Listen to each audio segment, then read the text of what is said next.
A China tem acesso aos dados dos usuários da plataforma. Doesn't matter whether you're the most ordinary person on Earth, because that's how bulk collection, which is the government's euphemism for mass surveillance, works. They simply collect it all in advance in hopes that one day it will become useful. They are trying to keep track through location services on your phone, through GPS. Eventos que revelariam para o mundo o lado obscuro das plataformas digitais e mudariam completamente a visão sobre as manipulações realizadas através de algoritmos sofisticados, tudo com o objetivo de atender interesses políticos, controlar narrativas e manter as pessoas distraídas. A linha entre manipulação mental, invasão de privacidade e o que é permitido para empresas de tecnologias sempre foi muito tênue. Desde ter acesso aos teus dados de localização, saber as tuas informações do teu cartão de crédito, modificar estrategicamente o conteúdo com base nos teus interesses, com um foco intenso em entender como você pensa e reage. Com tudo isso, é impossível não se questionar.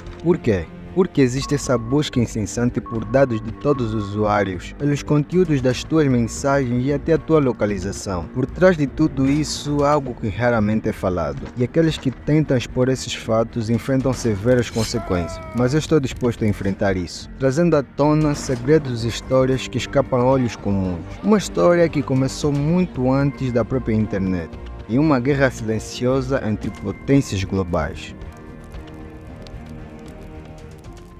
A busca pelo poder sempre obrigou a humanidade a buscar avanços cada vez mais rápidos. E em volta desses avanços sempre existiu uma disputa frenética dos Estados Unidos e a China. Sempre houve uma disparidade de ideias entre essas duas nações, de quem apresenta a primeira solução e detém o poder. Isso aconteceu a princípio na Guerra Fria, onde após a Segunda Guerra Mundial a China decidiu tornar-se uma potência comunista. E por sua vez os Estados Unidos viram isso como uma ameaça, criando fortes bases de desconfiança e competição ideológica. E daí essa disputa acirrada se prolongou, indo até a abertura econômica da China, corrida espacial, como também expansão tecnológica e até inteligência artificial. A época era 2010. Até aí, os Estados Unidos mostravam uma vantagem gigantesca em primeiro lugar como potência mundial. Os Estados Unidos ainda tinham uma clara vantagem tecnológica, com empresas do Vale de Silício dominando o cenário global, enquanto a China tentava fazer todos os esforços possíveis para chegar lá. Então foi nas épocas de 2012 que tudo mudou.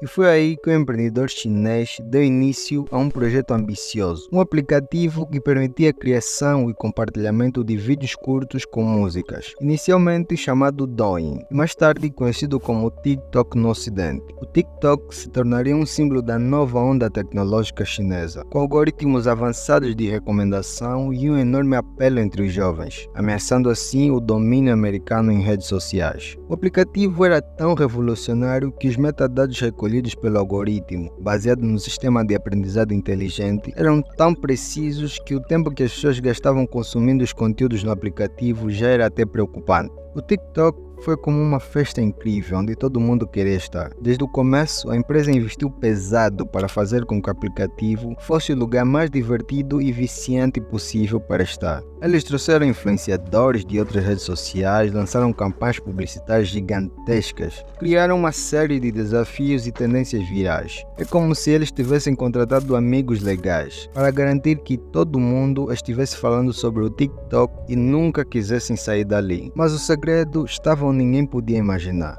no algoritmo, o verdadeiro mestre das cerimônias. Esse algoritmo não era qualquer um. Ele sabe exatamente o que você gosta de ver e, sem você perceber, ele aprende rapidamente sobre os teus gostos. Era um grande avanço para a China. Tudo ia de vento a popa para a plataforma. Só que isso não durou por muito tempo. As preocupações sobre o controle da ByteDance, a criadora do TikTok, pelo governo chinês aumentaram em 2018. Quando um ex-executivo da empresa revelou que o Partido Comunista Chinês possuía um escritório especial dentro da ByteDance, com um canal de backdoor que permitia acessar os dados, inclusive de usuários americanos. É como se o governo chinês dissesse aos CEOs da ByteDance: nós aqui controlamos tudo. Então algo que está e foi criado no nosso território, nós temos que deter o controle sobre ele. Esse ex-funcionário também alegou que a ByteDance manipulava o conteúdo de forma a amplificar suas métricas, muitas vezes utilizando dados indevidamente e potencialmente ajudando a espalhar a narrativa do governo chinês a um público maior. E em meio a tantas especulações, o CEO do TikTok foi chamado para responder a essas alegações. Groups and let the parents have these conversations with their children to decide what's best for their family.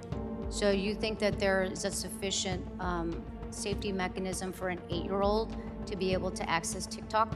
An 8-year-old's experience on TikTok will be so highly restricted that every single piece of content he or she will see will be vetted by Common Sense, our third-party child safety expert, and the 8-year-old will not be able to post, and the 8-year-old will not be able to see any personal. Nessa altura, o TikTok já tinha suas estruturas abaladas. No entanto, o ex-executivo da ByteDance, impressionado com a postura do CEO do TikTok, Sean Quill, durante o depoimento ao Congresso dos Estados Unidos, questionou a sua sinceridade do discurso sobre a segurança nacional e a proteção de dados de usuários. Ele afirma ter presenciado a existência de um canal secreto que dava ao Partido Comunista Chinês acesso direto aos dados de usuários dos Estados Unidos. Esse detalhe é especialmente perturbador, considerando as tentativas de Quill de tranquilizar o Congresso sobre a independência do TikTok em relação ao governo chinês. E mais tarde, o que aconteceu foi mais decepcionante ainda. O TikTok admitiu ter monitorado jornalistas por meio de rastreamento de seus endereços IP, um movimento que gerou uma grande indignação. A plataforma alega que usou essa estratégia para tentar identificar as fontes dos repórteres e verificar se estavam próximos a funcionários suspeitos de vazar informações. Mas dando uma olhada nos termos de privacidade da plataforma, isso só prova o quanto eles se contradizem. Pois aqui o TikTok afirma estar comprometido em proteger e respeitar a privacidade dos usuários, independentemente das suas posições. Para muitos, essa invasão é vista como uma violação total de privacidade dos jornalistas e levanta a questão da responsabilidade criminal da empresa. E mesmo após declarações públicas garantindo que os Estados Unidos estariam seguros, o processo do ex-executivo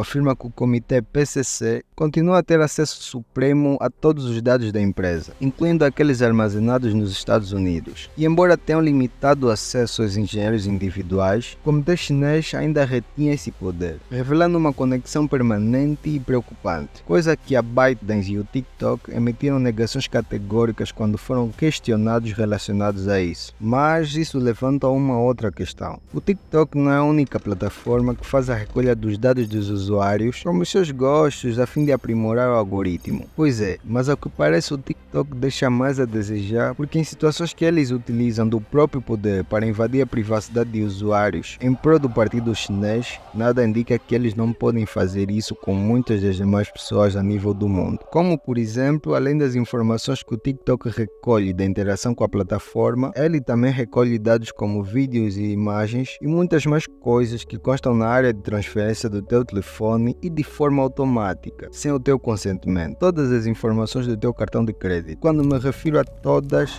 é todas mesmo. Tanto é que intencionalmente o TikTok, por ser um aplicativo de origem chinesa, está mais interessado em usuários dos Estados Unidos. As suspeitas se levantaram mais após eles terem invadido e capturado dados de menores de idade dos Estados Unidos. Tanto é que os legisladores de Washington afirmaram que não é difícil imaginar como uma plataforma que facilita tanto comércio, discursos políticos e debates sociais podem ser secretamente manipulados para servir os objetivos de um regime autoritário. Mas então como isso não passa de meros especulatórios a fim de banir uma plataforma que se apresenta como um negócio promissor? Algo que solidificou muito isso foi o fato de uma pesquisa feita pela Microsoft identificarem contas falsas no X se passando por apoiadores de Donald Trump, atacando o ex-presidente Joe Biden e abordando tópicos polêmicos como imigração. E o que também se intensificou muito quando a China utilizou o TikTok de forma agressiva para influenciar as eleições no Taiwan. E claramente os Estados Unidos temia que isso acontecesse lá, porque assim como no Taiwan, o objetivo da China pode ser minar a democracia. Tudo no pressuposto da China querer ter uma vantagem significativa na corrida frenética entre as duas potências. Além disso, vários fatores ajudaram a consolidar a imagem do TikTok como uma plataforma controversa e até mesmo perigosa para o público global. E uma das maiores preocupações recai sobre o efeito do TikTok em crianças e adolescentes, que formam uma grande parte de sua base de usuários. Estudos mostram que quase metade de todos os usuários do TikTok está entre 16 e 24 anos, e com muitos ainda mais jovens. Esse público jovem é altamente influenciável e susceptível à manipulação e exploração emocional, e o TikTok foi construído para capturar exatamente esse público, com seu formato altamente envolvente. O mecanismo é tão viciante que você se vê rolando por horas, e até quando sai do aplicativo sente aquela sensação de querer voltar logo. Isso acontece porque o TikTok é projetado para prender a atenção por meio de estímulos rápidos e intensos. Agora, ao observar esse fenômeno, percebi algo curioso. A atenção dos mais velhos, que têm um sistema de dopamina mais regulado, não é tão curta quanto as dos jovens. Os adultos não precisam de super estímulos visuais e sonoros. Um bom gancho no início já é o suficiente para manter o interesse deles. Já os jovens estão constantemente famintos por estímulos ainda maiores.